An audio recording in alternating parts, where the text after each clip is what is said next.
सुन सुन देखो भाई, 12th में आगे विश्वास होगा तुम लोगों से? कुछ नहीं हुई है, कुछ नहीं होगी, मतलब विश्वास है ना कि 12th में आगे तुम वही 12वीं क्लास में आगे हो, आज आपका पहला दिन है 12th का। ठीक है भाई। अब देखो यार ध्यान से, पहले तो यार हम लोग ये पढ़ेंगे कि हमारे पास जो मैथमेटिक्स हम लोग 12th की पढ़ते हैं उसमें किसका कितना वेटेज है और हमें किस चैप्टर में कितना ध्यान देना चाहिए। अगर हम लोग बात कर रहे हैं सपोज 12th के पहले जो भी सीबीएसई में चेंजेस होने के बाद है 80 नंबर का आपका पेपर होगा भाई, जिसमें अकेले कैलकुलस जो तुम्हारे पास है वो 35 मार्क्स की है। कैलकुलस का मतलब बोलते हैं डिफरेंशिएशन और इंटीग्रेशन। उसमें क्या होता है कि डिफरेंशिएशन के कुछ पार्ट्स होते हैं, जैसे डिफरेंशिएशन में आपका डिफरेंशिएशन आएगा, एप्लीकेशन ऑफ डेरिवेटिव्स आएगा, इसके अलावा इंटीग्रेशन में इंडेफिनिट इंटीग्रेशन आएगा, फिर आपका डेफिनेट इंटीग्रेशन आएगा, और उसके बाद आपके पास क्या आएगा, एरिया बाउंडेड रीजन और डिफरेंशियल इक्वेशन। तो ये कुछ चैप्टर्स आपके पास है जिनका कुछ वेटेज। अब ये टोटल चैप्टर्स आपके 35 मार्क्स के आएंगे। इसके अलावा जो बड़ा टॉपिक कन्वे करता है जिसके कि मार्क्स ज्यादा है वो है वेक्टर 3D, 13 नंबर का चैप्टर। तो वेक्टर 3D भी आपको अच्छे खासे लेवल पे आनी चाहिए। इसके बाद आपका मैट्रिसेस आता है, तो मैट्रिसेस जो आपके पास है वो 12 नंबर का चैप्टर है। 12 नंबर नहीं, पहले वो 12 नंबर का, वो 10 नंबर का चैप्टर आ गया मैट्रिसेस। तो टोटल 80 नंबर का आपका पेपर है। ये आपके मेजर चैप्टर्स। फिर आपका एलपीपी आता है, 5 नंबर का एक क्वेश्चन आता है उसमें। प्रोबेबिलिटी आता है, 8 नंबर की प्रोबेबिलिटी आती है। यानी छोटे छोटे वेटेज करके 80 नंबर। तो भाई देखो 12th क्लास में पढ़ने के लिए सबसे पहले हम लोग जो स्टार्ट करेंगे वो पढ़ेंगे ऑडिशन। ऑडिशन में पूरी सॉल्व करनी है।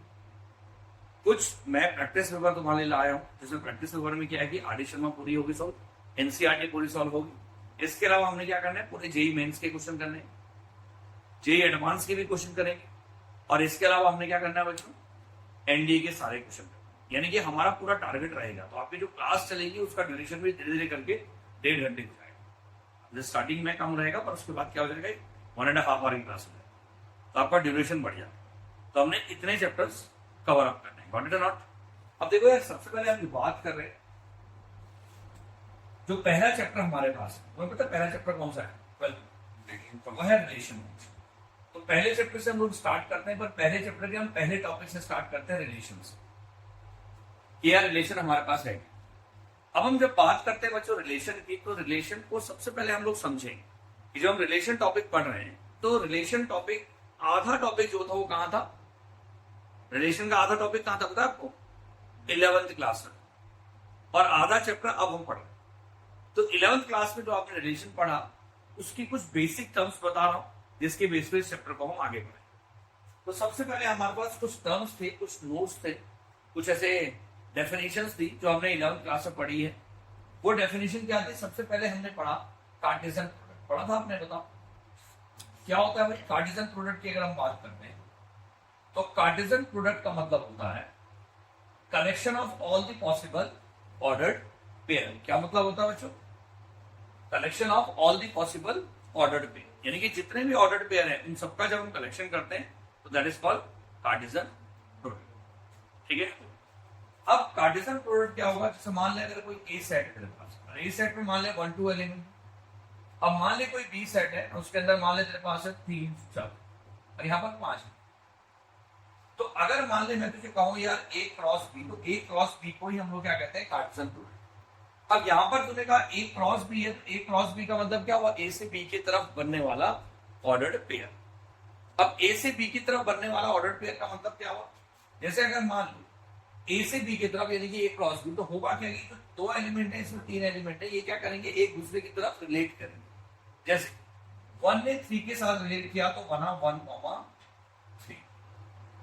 अब अगर मान ले 1 ने 4 की तरफ रिलेट किया तो बना 1 4। बेटा ये 1 5, फिर आपका 2 3 और आपका 2 4 और आगे क्या होगा बच्चे 2 5। तो टोटल आउटकम कितने आ गए 6। मतलब अगर मान ले एक सिंपल नोट समझना कि अगर इस किसी ए एलिमेंट में या किसी ए सेट में मान ले अगर एम एलिमेंट में और आपके पास बी सेट में अगर आपका एन एलिमेंट, तो आप ये सोचिए, बल्कि इसको पी आर क्यू कर दो, इसको पी मान लीजिए, इसको क्या मान लीजिए क्यू। तो आपके पास देन ए क्रॉस बी के अंदर कितने एलिमेंट हो जाएंगे बच्चों? बी क्रॉस क्यू, यानी कि पी इंटू क्यू एलिमेंट। ये सिंपल कार्टेशियन प्रोडक्ट है जो आपने क्लास कहां पढ़ा है? 11th class.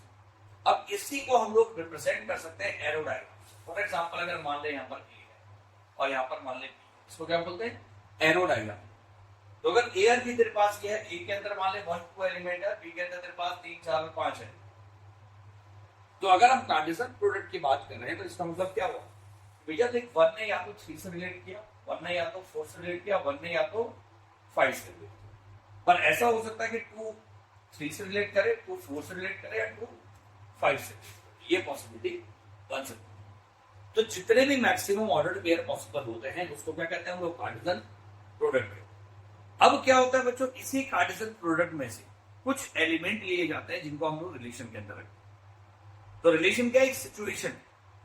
वो सिचुएशन क्या है कि यार ए और बी के बीच में सिचुएशन है। मान ले ए नंबर के अंदर कुछ एलिमेंट है, बी के अंदर कुछ एलिमेंट है, ए सेट के अंदर कुछ एलिमेंट है, बी के अंदर कुछ एलिमेंट है। मैंने कहा यार ऐसा रिलेशन बना दिया जाए कि ए का एलिमेंट बी के एलिमेंट से छोटे बने रहे, या ए का एलिमेंट बी के एलिमेंट से क्या हो जाए? ज्यादा हो जाए, बड़ा हो जाए। तो उसको क्या बोलते हैं? सिचुएशन को क्रिएट करना। तो वो जो हम सिचुएशन को क्रिएट करते हैं उसी को हम लोग क्या कहते हैं? रिलेशन कहते हैं। और वो सिचुएशन आपको गिवन होती है, पर उस सिचुएशन के लिए ज्यादा कोई रूल नहीं हो। रूल किस में लगते हैं? फंक्शन में लगते हैं, उसको बाद में पढ़ेंगे। Got it? फॉर एग्जाम्पल मान ले अगर मैं तुझे कहूं, मैं एक ये क्या है, सारे के सारे ऑर्डर्ड पेयर, याद रखना। अब अगर हम बात करते हैं रिलेशनशिप तो सुनिए, अगर हम बात करते हैं बच्चों रिलेशन क्या है, तो रिलेशन क्या है? Relation is a subset of, relation is a subset of Cartesian product. Relation is a subset of Cartesian product. मतलब ये हुआ कि अगर कोई भी रिलेशन है और वो ए से बी की तरफ चल रहा है, यानी कि अगर मान ले मैं तुझे कहूं कि if relation from A to B है, तो याद रखना बच्चों देन आपका जो रिलेशन हो जाएगा वो सबसेट हो जाएगा किसका? ए क्रॉस बी। यानी कि अगर कोई रिलेशन आपका ए से बी की तरफ चल रहा है तो यानी कि वो ए क्रॉस बी का क्या हो जाएगा? सबसेट हो जाएगा। यानी कि ए क्रॉस बी के अंदर जितने भी एलिमेंट बनेंगे तो क्या होगा? रिलेशन के एलिमेंट उसी में से लिए जाएंगे, उसके बाहर से नहीं लिए जा सकते। यानी कि relation is a subset of A cross B. ठीक है, ये बेसिक डेफिनेशन है रिलेशन। बात समझ में आ गई? क्लियर है? नोट करिए फिर आगे बढ़ते हैं। Just note it down.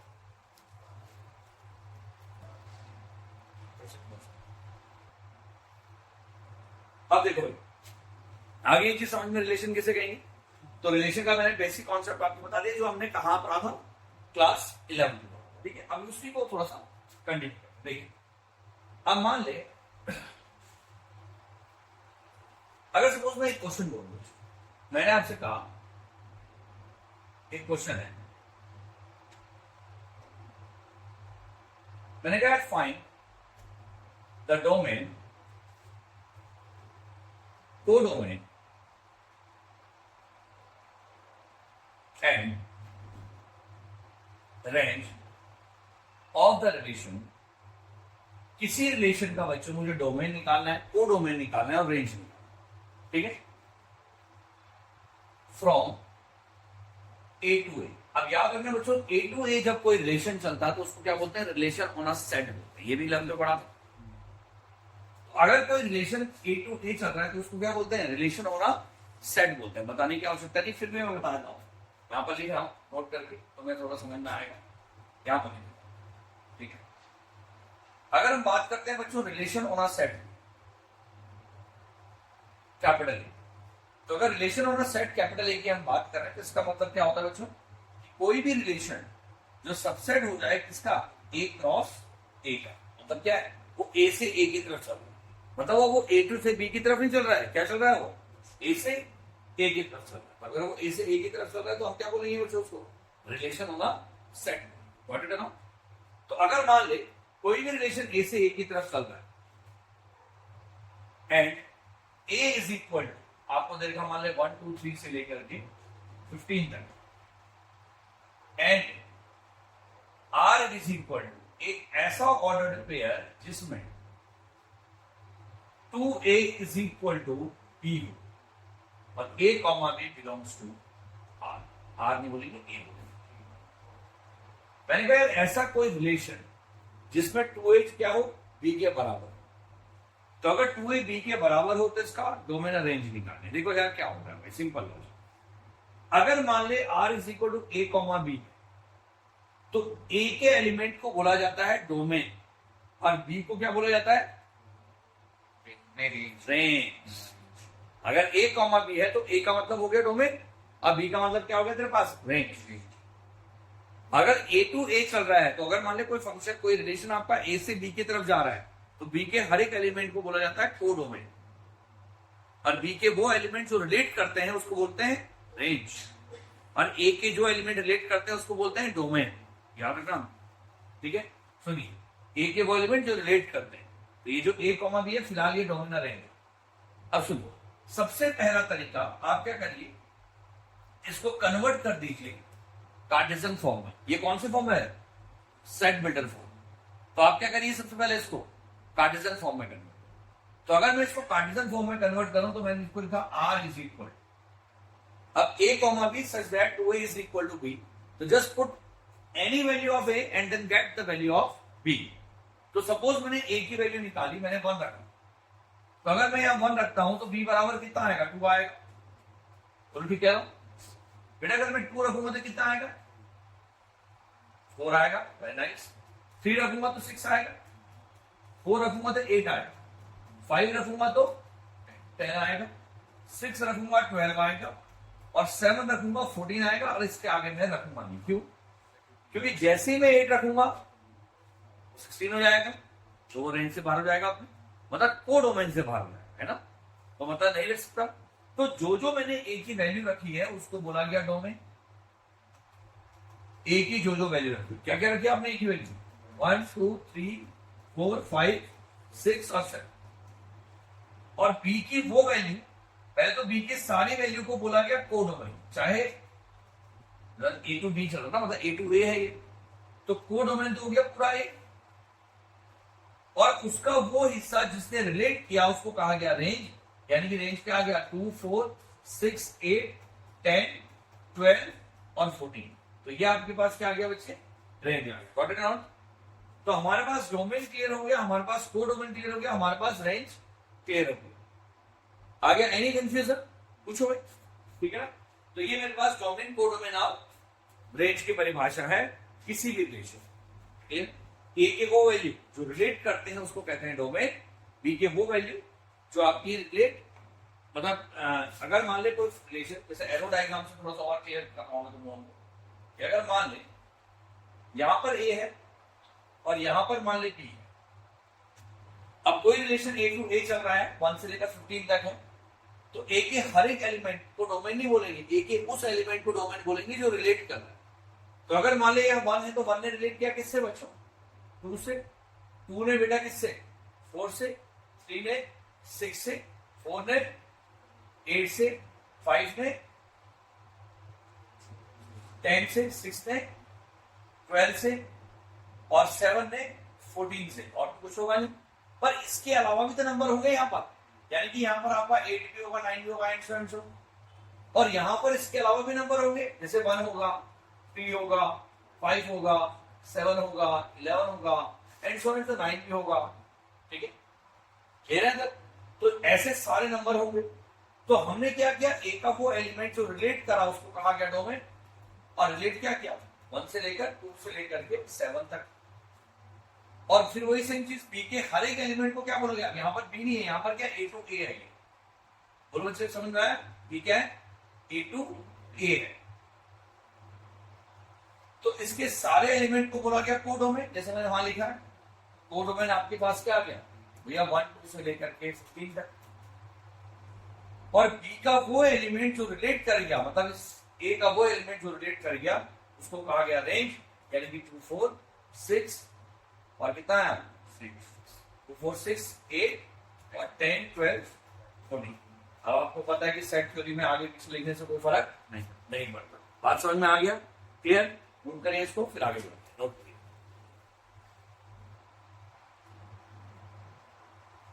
देखो भाई, अब इसके बाद हम लोग बात करते हैं रिलेशन में। देखो बच्चों, क्या होता है रिलेशन के ना कुछ टाइप्स भी होता है। टाइप्स हमने कहाँ पढ़े थे? 11th class. ठीक है, पहले 11th को ही हम फॉलो करते हैं, फिर 12th को स्टार्ट करते हैं। देखिए, अगर हम बात करते हैं बच्चों types of relations, types of relations, सुनिएगा भाई। पहला रिलेशन जो तुम्हारे पास है वो है वाइड रिलेशन। वाइड रिलेशन और एम्प्टी रिलेशन, रिलेशन और नल रिलेशन।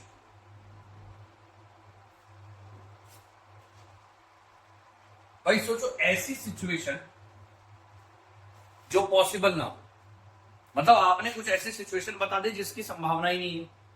फॉर एग्जाम्पल, मैंने कहा यार एक ऐसा रिलेशन, मान ले A to B, दो लोगों ने आपस में रिलेट किया, दो क्लासरूम थे, एक क्लास में मान ले सेक्शन A था 12th A, एक सेक्शन B था 12th B। अब वो आपस में रिलेट कर, अब मैंने कहा यार सेक्शन A और B में रिलेशन क्या है कि A जो है B का ग्रैंडफादर है, तो साफ पॉसिबल नहीं है ना।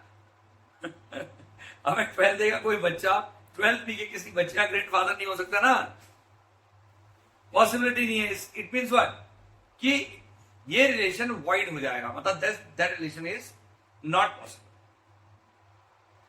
अब दादा बोलते पढ़ सकते हैं 12th में, पर वो एक क्लास में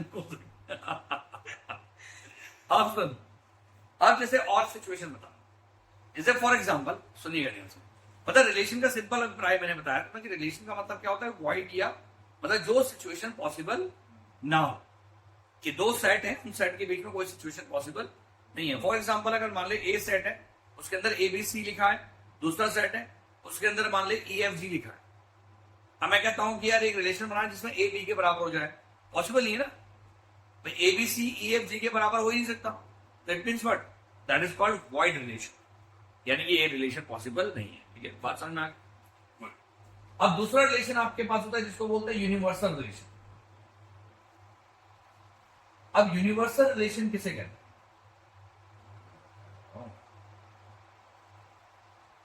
सोचो, यूनिवर्सल नाम से पता लग रहा है, यूनिवर्सल का मतलब क्या है, ऐसा रिलेशन जिसमें कार्टेशियन प्रोडक्ट के सारे एलिमेंट आए, जिसमें कार्टेशियन प्रोडक्ट के क्या जाए, सारे एलिमेंट। फॉर एग्जांपल, अगर मान लेते बच्चे का नाम ए के अंदर 3 एलिमेंट है, बी में मान लीजिए 4 एलिमेंट है, 3 4 12 एलिमेंट आएंगे। अब वो 12 के 12 एलिमेंट मैंने रिलेशन में ले लिए, तो एक ऐसा रिलेशन कहलाया, ये यूनिवर्सल रिलेशन कहलाया। बोल समझ में आया? यानी कि ऐसा रिलेशन जहां पर वो A क्रॉस A के बराबर हो, यानी कि ऐसा रिलेशन जब वो A क्रॉस A के बराबर हो जाए तो उसको क्या कहते हैं, यूनिवर्सल रिलेशन कहते हैं। बोलो बच्चों, समझ में आया? क्लियर है? अब बल्कि एक और चीज समझिए, इसको जो हटा रहा हूं, देखिए तीसरा दूसरा एक और चीज, दूसरा नहीं, इसका एग्जांपल समझिए।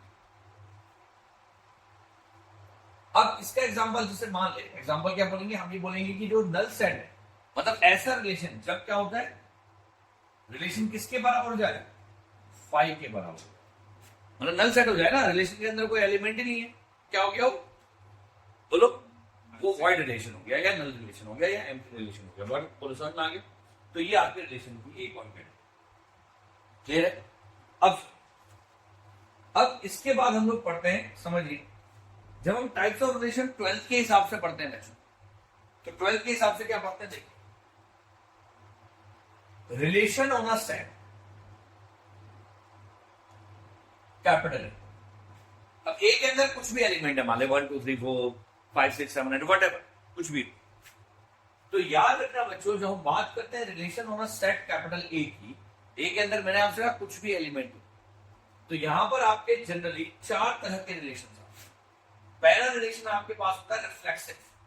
क्या होता है बच्चों, बोलो, रिफ्लेक्सिव। आप ऐसे समझ सकते हैं, आर रिफ्लेक्सिव, RS सिमेट्रिक, और अगला आपके पास होता है ट्रांसिटिव, और अगला आपके पास होता है आइडेंटिटी। अब ये 3 चीजें आपके CBSE सिलेबस में या आपका CBSE सिलेबस में नहीं, IC में, ठीक है, ठीक है भाई, ऐसी आइडेंटिटी पर जेई में सब आएगा और आपके पास एनडीए में तो खैर आ ही गया है, सब जगह आपने पढ़ना है। अब देखो बच्चों, जब हम बात करते हैं रिफ्लेक्सिव रिलेशन, तो तुम्हें पता है रिफ्लेक्सिव रिलेशन एग्जैक्टली होता क्या है? देखिए मैं थोड़ा सा समझा रहा हूं। अब मान ले दो क्लास थे, ठीक है, अब क्लास में मान ले 10-10 बच्चे, एक क्लास है 12th ए है, उसमें मान ले 10 बच्चे। अब सारे बॉयज हैं, क्योंकि झगड़ा तो बॉयज करते हैं, गर्ल्स तो जनरली हाथापाई नहीं करती ना भाई, वो तो क्या है मुझसे बोल देंगे, पर जनरली ऐसा नहीं होगा कि पंच मार दिया एक दूसरे की। पर बॉयज तो तेज होते हैं, किसी ने उंगली मारे तो हाथ ही मारेंगे डायरेक्ट। तो कहने का मतलब ये कि मान ले 12th ए में 10 लड़के आपस में झगड़ा हो गया।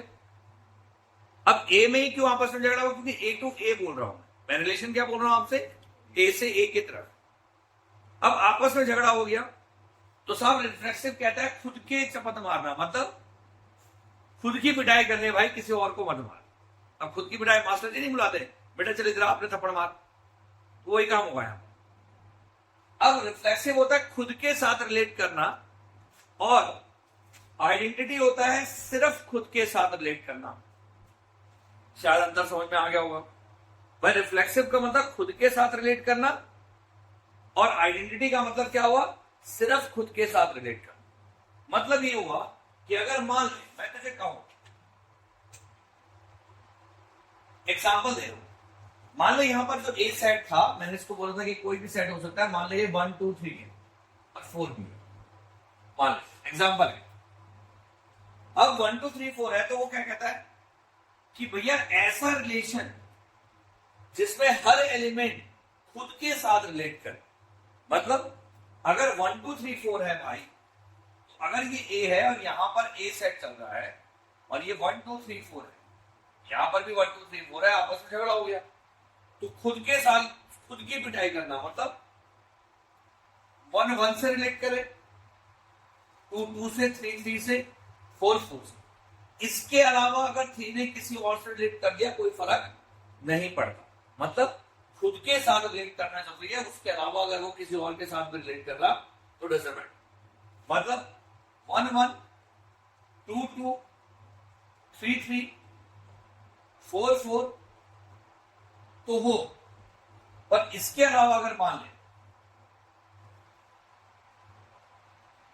4 4 तक तो हो, और इसके अलावा अगर मान ले तेरे पास 3 4 भी हो, कोई फर्क नहीं पड़ता। भेजे में घुस गया? मतलब every relation is said to be reflexive if every element of a must be related to itself. वो अपने आप से जरूर रिलेट करे। Got it?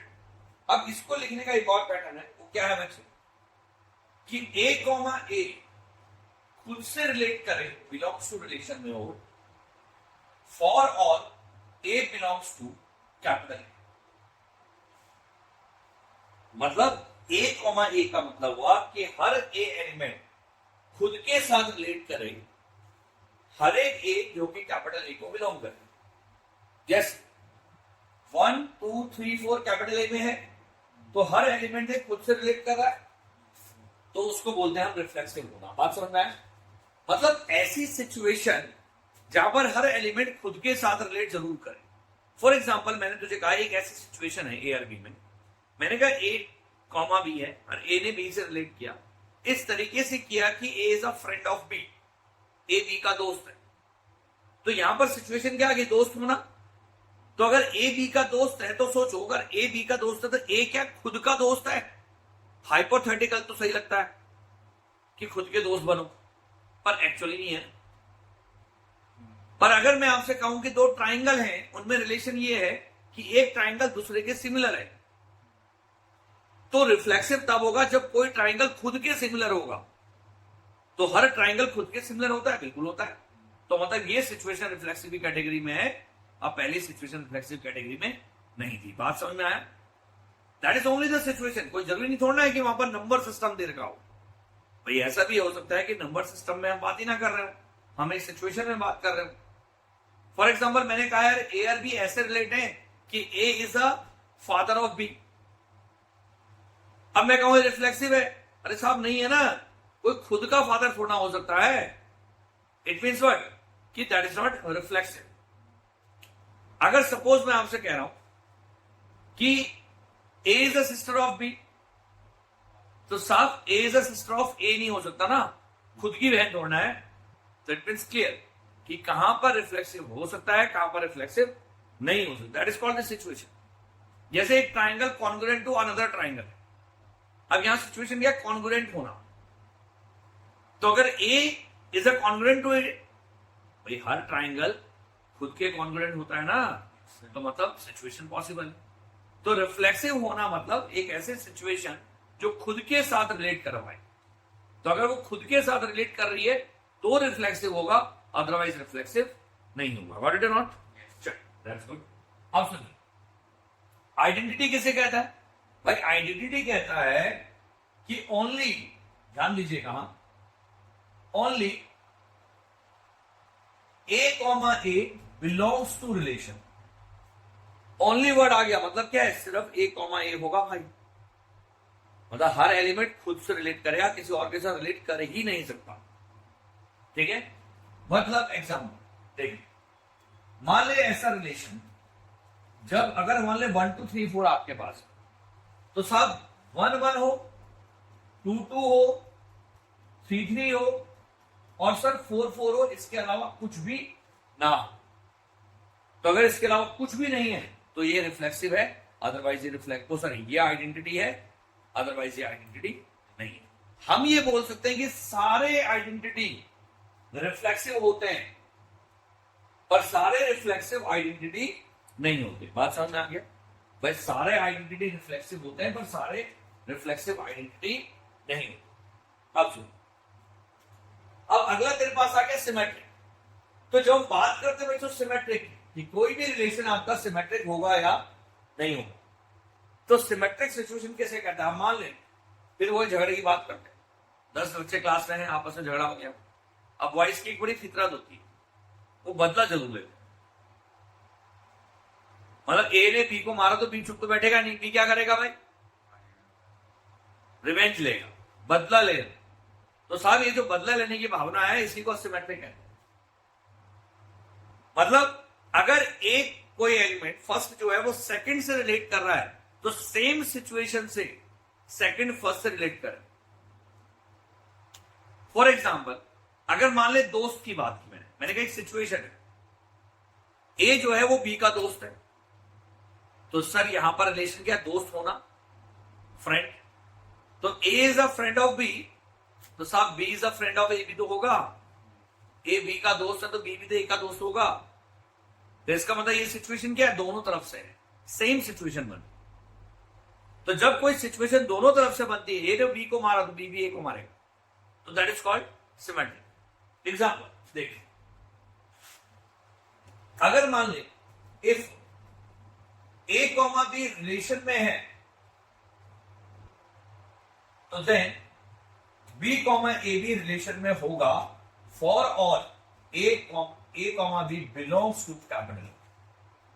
मतलब हर एक के, यहां पर लिखना भूल गया, for all A belongs to capital. ये लिखोगे नहीं तो मार्क्स कटेंगे। अब मतलब क्या हो भाई, एग्जाम्पल ये ऐसा कि अगर मान ले ऐसा रिलेशन जिसमें अगर मान ले 1 2 हुआ, तो भाई 2 1 भी होना चाहिए। और इसके अलावा अगर मान ले 3 5 हुआ या 3 4 हुआ, तो साहब 4 3 भी होना चाहिए। मतलब जितने ए कॉमा बी होंगे उतने बी कॉमा ए होने चाहिए, अदरवाइज ये पॉसिबल नहीं। आगे समझ। अब तीसरी कैटेगरी आती है बच्चों ट्रांजिटिव। ट्रांजिटिव बड़ा अजीब है। ट्रांजिटिव क्या कहता है, अब मान ले ए ने बी की पिटाई की, बी को गुस्सा आया, पर ए तो भाई ताकतवर था, उसने ए को नहीं मारा, पर उसने क्या किया, सी को मार दिया। ए ने बी की पिटाई की और बी ने सी की पिटाई की, और ए दोबारा से सी की पिटाई कर दे, बेचारा सी 2 बार पिट जाए, तो उसे कहते हैं transitive situation. First is related to second, second is related to third, then first is related to third. पहला दूसरे से रिलेट करे, दूसरा तीसरे से रिलेट करे तो फिर पहला तीसरे से रिलेट कर ले। दूसरा पहले से नहीं कर सकते। नहीं, समझ में आया? ट्रांजिटिव क्या कहेगा भाई, सुनिएगा ध्यान से भाई। जब हम बात करते हैं ट्रांजिटिव की, तो ट्रांजिटिव कहेगा कि भाई ए कॉमा बी रिलेशन में हो and B comma C relation में हो, तो देन ए कॉमा सी भी रिलेशन में होना चाहिए for all A comma B comma C belongs to capital. बात समझ में आए? पहला दूसरे से रिलेट करे, दूसरा तीसरे से रिलेट करे, तो फिर पहला तीसरे से रिलेट करे, उसे कहते हैं ट्रांजिटिव। एग्जांपल, जैसे ऐसा रिलेशन बच्चों, इसमें अगर मान ले 1 ने 3 से रिलेट किया, 3 ने 5 से रिलेट किया, अरे 5 तो है नहीं, वहां से ही बात है। 3 ने 4 से रिलेट किया, तो 1 आपका 4 से रिलेट करे। समझ में आया क्या स्टेटमेंट? कि पहला अगर दूसरे से रिलेट कर रहा है, दूसरा अगर तीसरे से रिलेट कर रहा है, तो पहला आपका तीसरे से रिलेट करे। पर सुनिएगा ध्यान से, अब सर देखो आपको मार्क्स भी चाहिए स्कूल में, तो भाई देखो एनसीईआरटी एक और चीज बोलती है और बाकी बुक्स भी यही चीज बोलती है। तो सुनिए, स्टेटमेंट ये कहता है, और लिख रहा हूं कि अगर इफ, यहां इफ क्या मतलब, अगर ए कॉमा बी तो रिलेशन में है, but B comma C relation में है ही नहीं, does not belongs to relation, तो भी आपके पास क्या होगा बच्चों? ए कॉमा बी तो रिलेशन में है, पर बी कॉमा सी है ही नहीं। For all A B C belongs to capital A, तो भी आपके पास ये ट्रांजिटिव होगा। एग्जाम्पल, अगर ऐसा कोई रिलेशन जिसमें सिर्फ 1,4 है और आगे कुछ है ही नहीं, मतलब 1,4 है, मतलब ए कॉमा बी तो है, पर सब बी कॉमा समथिंग नहीं है ना, और इसमें और जोड़ दूं तो मैंने कहा 1,4 है, 2,3 है, तो सब ए कॉमा बी है और बी कॉमा समथिंग है ही नहीं। यहां पर भी देख ए कॉमा बी है और बी कॉमा समथिंग है ही नहीं, तो साहब जब बी कॉमा सी ही नहीं है तो ए कॉमा सी को कैसे चेक करेंगे? तो उस केस में भी ये ट्रांजिटिव होता है। समझ में आया? तो केस पहला दूसरे से रिलेट करे और दूसरा अगर तीसरे से रिलेट करे तो फिर पहला तीसरे से रिलेट करे, या पहला दूसरे से रिलेट करे, दूसरा जो है वो तीसरे से रिलेट ही ना करे। अब मान ले ए ने बी की पिटाई कर दी, अब बी बेचारा चुप हो गया, उसने किसी को पिटाई, तो साहब ट्रांजिटिव तब भी कहलाएगा। मतलब ए कॉमा बी है पर बी कॉमा सी वहां पर प्रेजेंट ही नहीं है, तो भी वो ट्रांजिटिव की कैटेगरी में आएगा। What it not? Any confusion? पक्का? चलिए नोट करिए फटाफट, और आज हम इतना पढ़ते हैं और फिर कल के लेक्चर में इसको कंटिन्यू करते हैं। चलिए नोट करिए फटाफट।